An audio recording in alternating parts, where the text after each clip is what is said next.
Muito boa noite, está começando mais um Júlio César 8h30, nosso encontro de todas as quintas-feiras aqui pelas plataformas do YouTube e do Facebook, no oferecimento da Uniaselv, Universidade com qualidade para todos, à distância. Você pode fazer também no polo presencial em Lauro Miller, na Rua Orleans, ali no edifício Piemonte, e também com a força do Sindicato das Indústrias de Extração de Carvão de Santa Catarina, o CIESESC.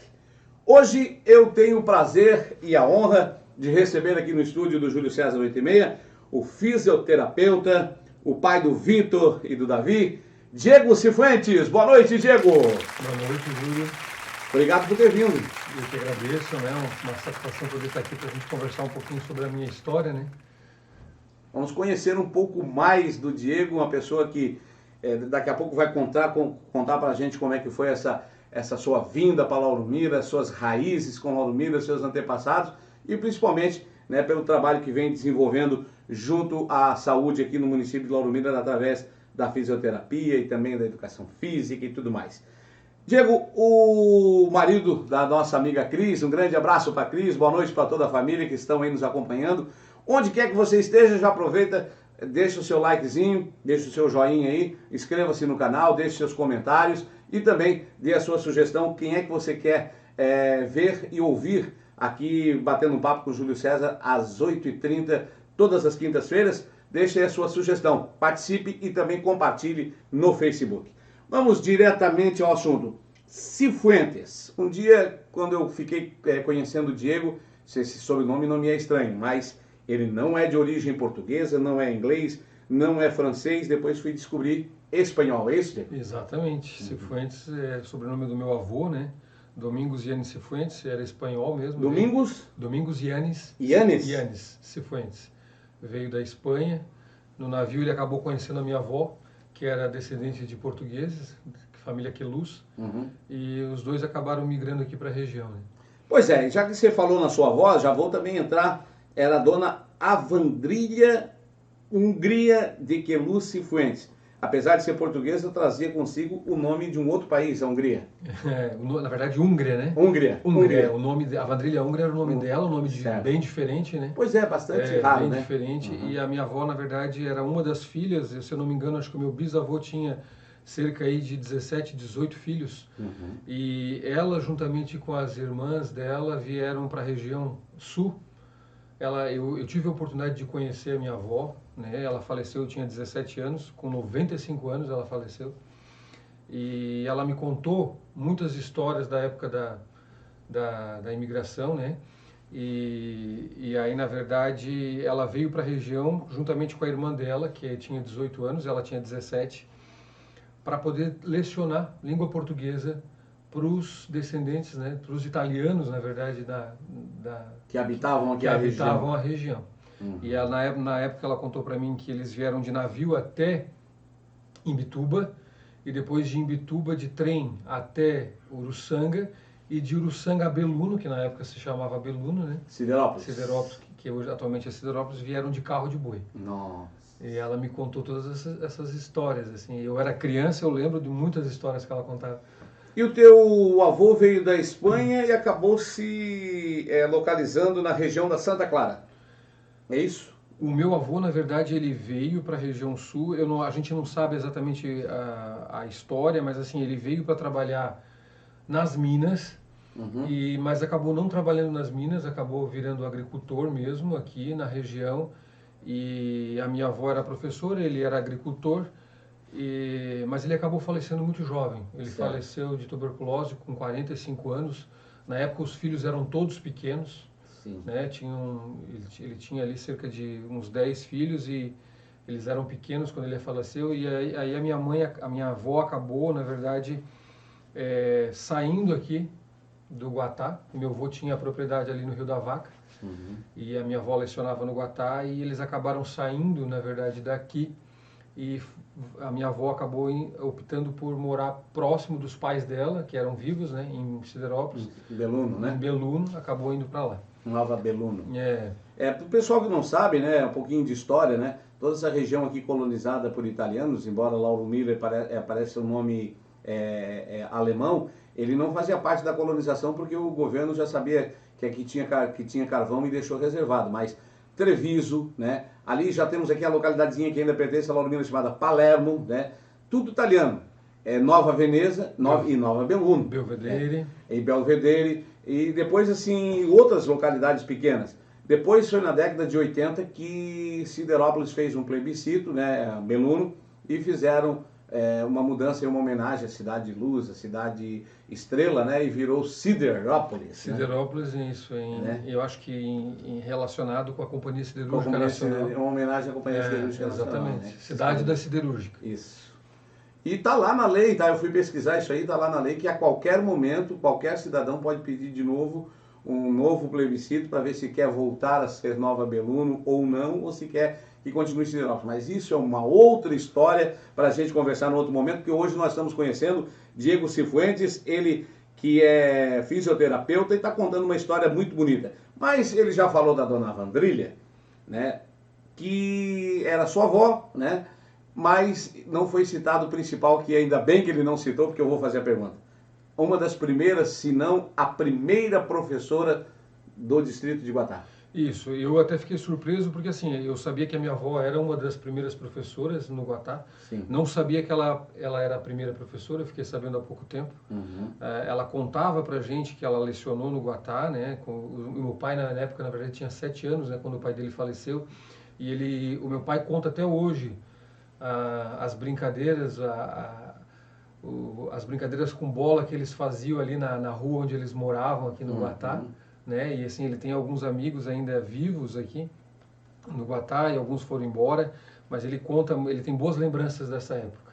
Sem dúvida nenhuma. O Guatá, né, foi muito movimentado, muito habitado, muito carvão, muito emprego e obviamente que assim como o Barro Branco, lá a escola de madeira que ficava ao lado da igrejinha na pracinha, onde hoje lá tem o centro comunitário, o Guatá também tinha uma escola promovida pela Carbonífera Nacional do Carvão Mineral do Barro Branco, né, a Companhia Barro Branco, também de madeira ali na região onde fica hoje o posto de saúde, por ali assim. Quem contou isso aí para mim foi o seu Hélio Teixeira Machado, que foi aluno nessa escola, e também o seu Jeremias, né, o seu Osmar Jeremias, que foi aluno da dona Avandrília. Aí ali a gente ficou descobrindo. Em breve vocês vão conhecer a foto da avó do Diego, que estará aí num trabalho que eu não vou explicar agora para vocês também, porque leva muito tempo, mas um trabalho muito bonito e lúdico que a Secretaria de Educação e o governo do município de Lauro Miller vai fazer, resgatando a história desta cidade, no qual a gente tem uma participação, e eu já quero agradecer aqui de público a família, né, e principalmente ao Diego, por ter cedido a foto da sua avó, que vai compor essa obra que vai ser feita aqui para Lauro Miller, contando a história. Como é que você se sente assim fazendo parte desta história, Diego? Mesmo não tendo nascido aqui, ter vindo de fora depois, que nós vamos falar já, do seu pai, aliás, do seu avô e da sua avó, toda essa história, depois você veio para cá. Que coincidência enorme é essa? Então, quando eu era criança eu escutava muitas histórias daqui, né, da região de Lauro Miller, do Guatá, e de certa forma desde pequeno eu me sentia meio pertencente dessa região, né?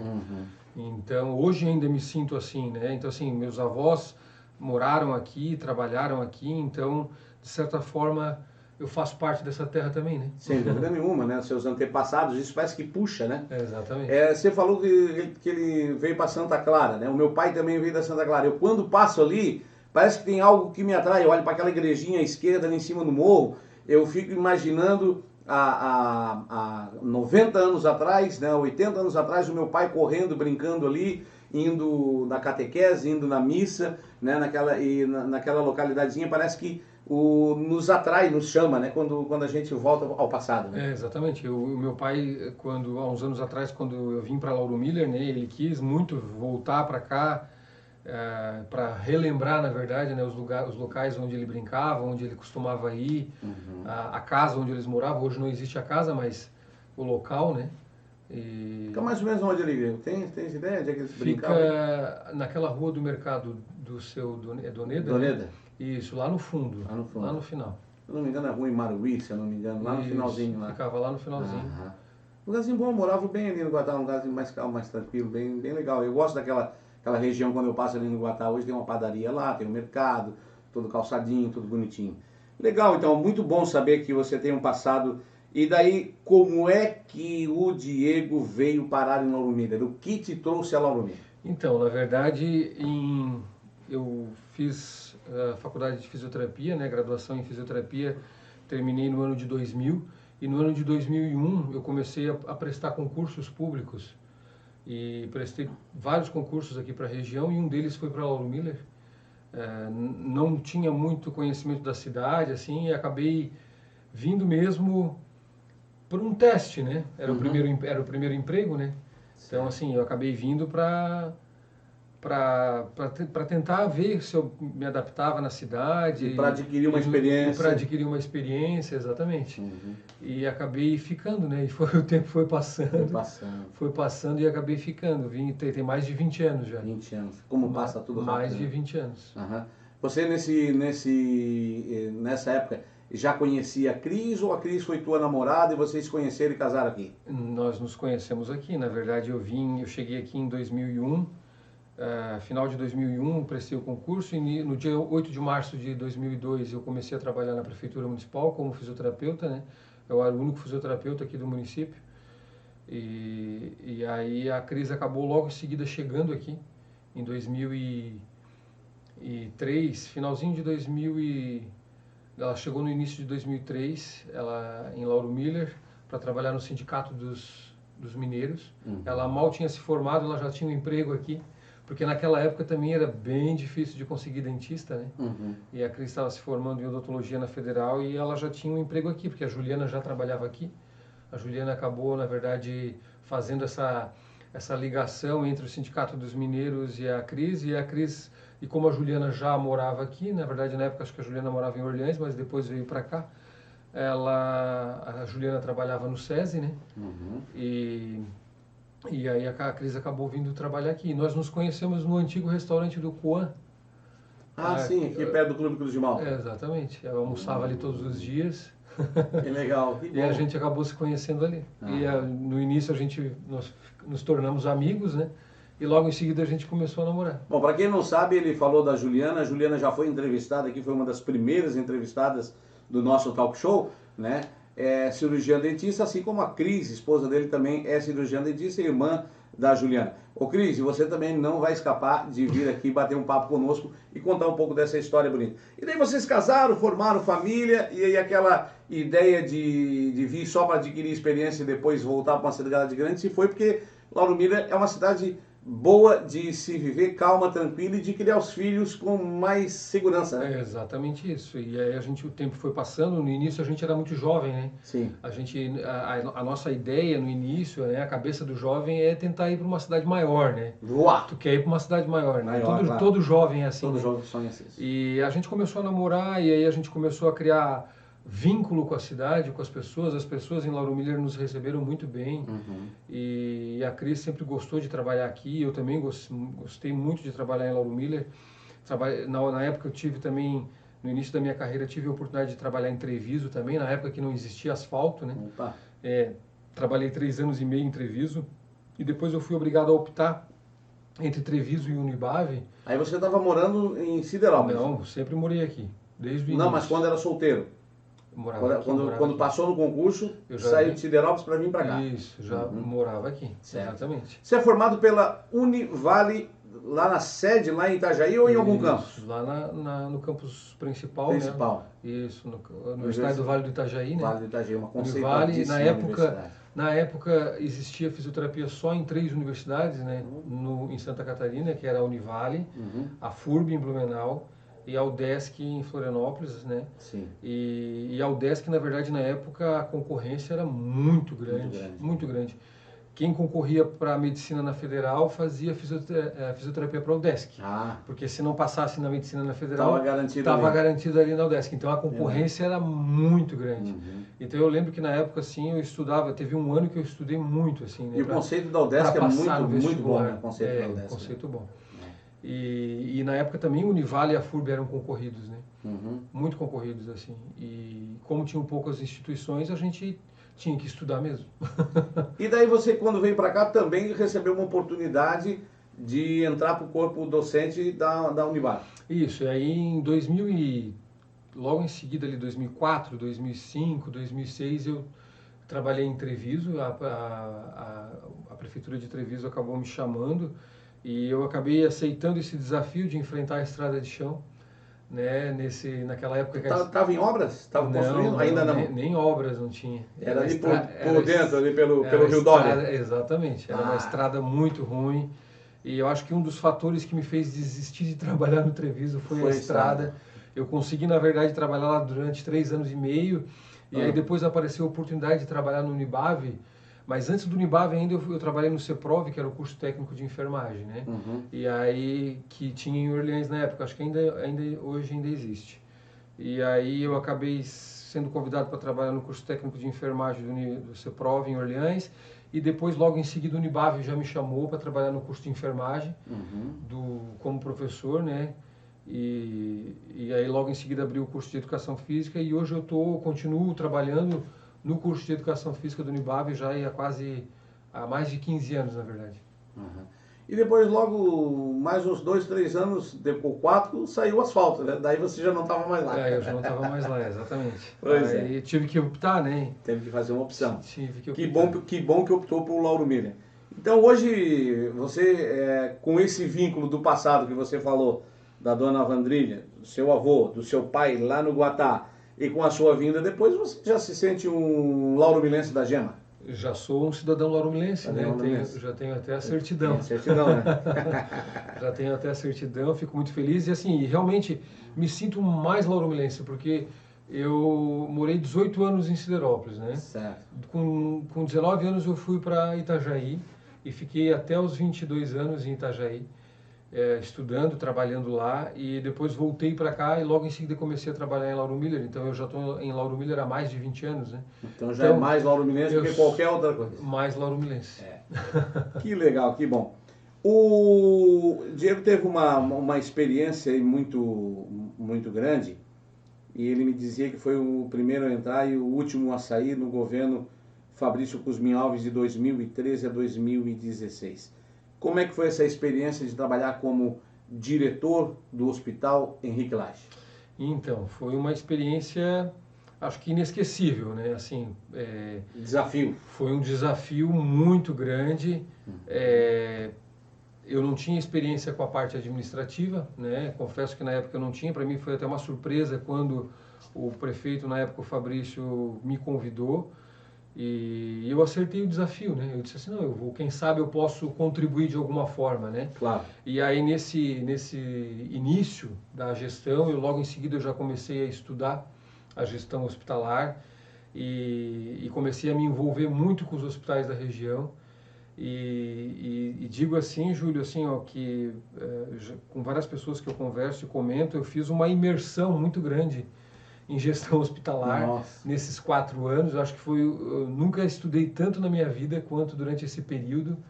Tanto é que na época eu até representei os hospitais aqui da região em São Paulo, num evento que a gente teve lá. Sim. Acabei representando todos os hospitais que atendiam o SUS, né? O nosso hospital na época ele era 100% SUS, público municipal. Era um dos poucos hospitais públicos municipais na época. E, então, assim, eu tive que me dedicar muito para conseguir entender essa questão da situação do nosso hospital com a região, com a situação do estado, com a situação do país, né? Então, assim, foram anos bem difíceis, assim. Confesso que trabalhava muito, assim. Eu trabalhava mais do que 15 horas por dia, dedicado ao hospital, e ainda assim era insuficiente.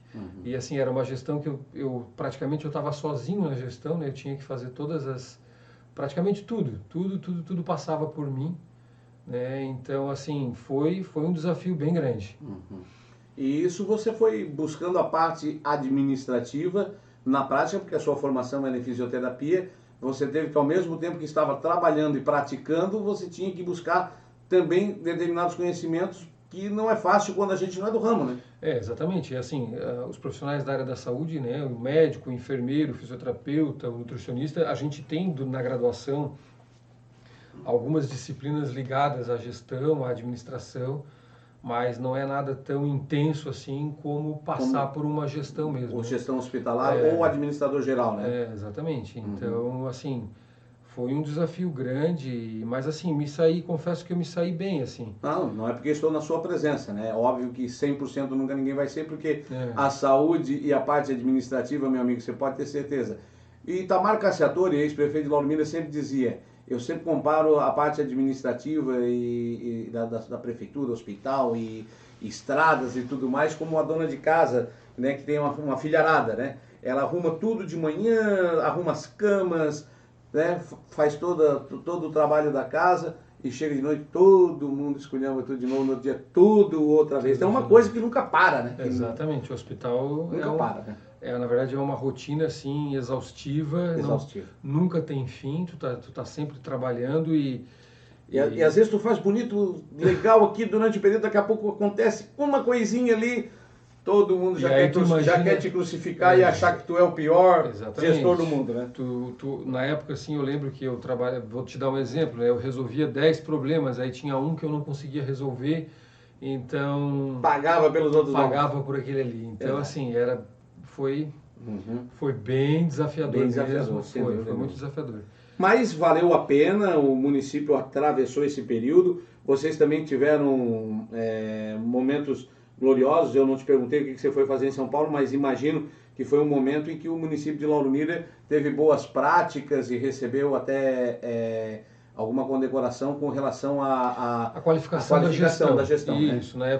na época como eu me prontifiquei a estudar, Sim. a querer melhorar a gestão hospitalar aqui no município, o SUS acabou, na verdade, condecorando, né, a nossa gestão hospitalar. A gente conseguiu ganhar uma condecoração, na época, como qualificação da gestão hospitalar do SUS, né? Isso foi feito assim, com muito suor, com muito trabalho, com muita dedicação, mas com poucos recursos, né? Porque também não se dispunha de tanto recurso, né? Você tinha que fazer com criatividade. Nossa, eu lembro que eu cheguei no hospital naquela época, nenhum computador tinha no hospital, e então, tipo assim, eu tive que começar do zero, né? Zero. Sem nenhuma informação, e começar ali catando informação por informação para poder construir alguma coisa. Imagino. Imagino como é que foi essa peneira, né? Como é que foi esse garimpo para você poder trabalhar. De um modo geral, isso te deu uma bagagem enorme que vai levar para o resto da vida e, é claro, se precisar um dia, o Diego está aí de novo com a sua experiência, pelo menos para ajudar alguém, né? Exatamente. Então, tanto é que essa experiência que eu tive com a gestão hospitalar acabou criando coragem, né? Eu acabei criando coragem por montar um negócio próprio, né? Sim. Então, assim, hoje, além de eu ser funcionário público municipal, né? Pertencer ao quadro da Secretaria de Saúde Municipal, da Secretaria de Saúde como fisioterapeuta, eu também tenho uma clínica de fisioterapia. Então, a gente trabalha, né, com fisioterapia, com pilates, com treinamento funcional, né? Com medicina do trabalho, nessa minha clínica.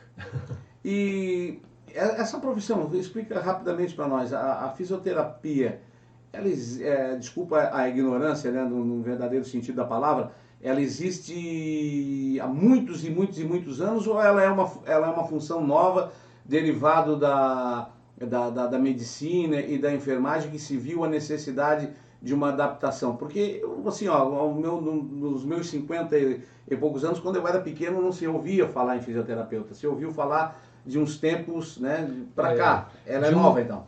De uns 20 anos para cá é que a fisioterapia, na verdade, cresceu muito, assim, né? Desenvolveu. Até 20 anos atrás, poucos municípios tinham. Um dos fatores que me fez estudar fisioterapia, eu até não comentei, mas assim, a minha relação, o meu interesse pela fisioterapia partiu lá da adolescência, quando eu fui atleta por Criciúma. Eu fui atleta muitos anos pelo município de Criciúma, eu jogava handebol, e aí na época eu lembro que muita gente se machucava e a gente ficava conversando o que poderia fazer, o que não poderia. Em Criciúma, naquela época, na década de 90, tinha apenas um fisioterapeuta na cidade inteira. O cara era o bambambam. Então, na verdade, assim, eram outras épocas, E aí aquilo ali acabou me despertando o interesse por conhecer mais a profissão e querer, na verdade, poder estudar e poder contribuir nessa área, né? E aí eu acabei indo para Itajaí, acabei fazendo a faculdade, depois retornei. E aí, assim, nesses últimos 20 anos, que já faz, eu me formei em 2000, vai fazer 22 anos agora, a fisioterapia ela cresceu mais ainda, né? Sim. Porque a fisioterapia lá no início, ô Júlio, ela era uma área técnica da medicina, né? Então, certo. assim, ó, os fisiatras, existia uma especialidade médica chamada fisiatria, e aí os médicos fisiatras, eles tinham auxiliares, né? Só que com o tempo se percebeu que, na verdade, esses auxiliares, esses técnicos, eles precisavam de maior conhecimento. E aí a fisiatria, que é uma especialidade médica, ela foi deixando de existir e a fisioterapia acabou tomando a função, né? Tomando a parte nessa... Isso. E aí hoje, na verdade, a fisiatria é uma especialidade médica que quase nem existe mais. Você gosta de ser fisioterapeuta? Gosto. Sempre gostei da fisioterapia. Como é que é a satisfação assim de ver a evolução positiva de um quadro, né, de fratura, ou mesmo um idoso que sofreu um AVC, que já não mexia mais com a mão, com o braço, e você vê esse progresso, né, exatamente. Como é que é hoje, com mais de 20 anos aí de fisioterapia, eu já olho para as pessoas e já, tipo, eu já digo, né, às vezes não falo para não não criar uma expectativa às vezes na pessoa, mas Sim. Se a pessoa vai melhorar ou não, tu já sabe mais ou menos. A gente já sabe que a gente já tem experiência. Já vê o que é possível consertar e o que não tem mais conserto. Tem mais conserto. Mas mesmo assim, mesmo não tendo conserto, a fisioterapia ela contribui para a qualidade de vida das pessoas, né? Fisioterapia sempre, em qualquer situação, a fisioterapia é bem-vinda. Né, para as pessoas doentes, para as pessoas que não são doentes, na verdade ela faz a diferença na qualidade de vida das pessoas. Por sedentário, já que eles estão precisando perder um pezinho, já não consegue mais calçar o sapato, tem que fazer fisioterapia para poder voltar para o lugar, né? Com certeza. Se não enferruja, depois... A fisioterapia, Júlio, ela tem diferentes áreas, né? Então o fisioterapeuta ele atua lá na promoção à saúde, na atenção primária, ele pode atuar na atenção secundária ou então na terciária, né? Na atenção terciária, que daí é dentro dos hospitais, das UTIs, que são núcleos mais especializados. Então, para te ter uma ideia, hoje, né, vou te dar como um exemplo, o fisioterapeuta pode estar inserido ali num grupo de idosos, trabalhando com um grupo de idosos, né, ou com um grupo de crianças, ou com um grupo de mães, ou com um grupo de gestantes, fazendo um trabalho de promoção à saúde. E ele também pode estar lá dentro do ambulatório de fisioterapia, tratando as lesões. Ou ele pode estar lá dentro da UTI, né? Ou então dentro de um centro especializado em tratamento de câncer, por exemplo. Hoje, por exemplo, existem fisioterapeutas que são especializados em oncologia. As pessoas não têm conhecimento disso, né? Nossa. Mas quando me falaram do fisioterapeuta para o pulmão, assim, mas peraí, não é só para osso quebrado? Não, tem fisioterapia para o pulmão também. Exatamente, que as pessoas não têm conhecimento. Não têm conhecimento. Então, assim, a fisioterapia hoje... ela atua dentro da ortopedia e da traumatologia, ela atua dentro da neurologia, né? Ela atua dentro da pediatria, dentro de uma especialidade chamada uroginecologia, que são as disfunções uroginecológicas e sexuais, né? Atua dentro, por exemplo, da oncologia, que é uma especialidade que é mais recente ainda. Então, assim, a fisioterapia ela é muito ampla. Agora, pós-pandemia, durante a pandemia, houve muito trabalho de fisioterapeuta aí com o que eu falei, com o pulmão, com o coração e fazer voltar a respiração normal, né? Exatamente. Aí as pessoas perceberam a importância, né, do fisioterapeuta, né? Tanto dentro do ambiente hospitalar quanto fora do ambiente hospitalar. Eu acho que, né, desculpa discordar, mas eu acho que só veio a coroar um processo que já estava vindo em evolução, né? Mas mostrar assim, que também para aquilo ali, né, se precisa, mas né? assim, para as pessoas que não têm conhecimento de que o fisioterapeuta é verdade. Né, para quem não tem atua nessa área, exatamente. Então, ela, tanto é que 99% dos casos pós-Covid, todos eles, né, foram encaminhados para a fisioterapia. Raros os casos que não precisou de fisioterapia, né? Que aí, assim, uma pessoa quando ela fica com o pulmão comprometido, ela acaba afetando outros órgãos, né? Então, o fisioterapeuta, na verdade, ele vai atuar dentro da parte respiratória, mas também dos outros órgãos. Sabe quando bate-papo é bom? Infelizmente, o nosso tempo, nós somos reféns do tempo, né? Temos que correr. Eu gostaria de até fazer mais perguntas nessa área, mas eu ainda tenho que perguntar sobre a prática. Você falou do handebol, você é atleta, né? Fui, né? Não, eu acho que ainda é, porque né, tem ainda muita lenha para queimar ainda nessa área. A educação física, né, também está junto com você nessa área, ou não não é bem isso? Não, então. É fisioterapia. Então, o que acontece? Como eu vim da área do esporte na minha adolescência, eu sempre convivi muito com a educação física. Tá. Né? Pelo fato de ter sido atleta, pelo fato de andar muito lá na Unesc, no curso de educação física, e por conhecer muitos atletas da região aqui do nosso estado, né? Até jogadores, né? De seleção, tinha contatos. Então, assim, a educação física sempre me atraiu, né? E aí, o que aconteceu? Eu fui fazer a fisioterapia porque eu achava a medicina interessante e era apaixonado por educação física. Então, eu pensei, o que eu vou fazer, né? Então, eu encontrei a fisioterapia, que era um meio termo, exatamente, e acabei me identificando com a fisioterapia, sou apaixonado pela fisioterapia. E aí, o que acontece? O curso de Educação Física do Unibave me chamou para lecionar nesse curso, até pelo fato de saber que eu também já tinha uma bagagem como ex-atleta, né? Então, isso só veio a acrescentar, né?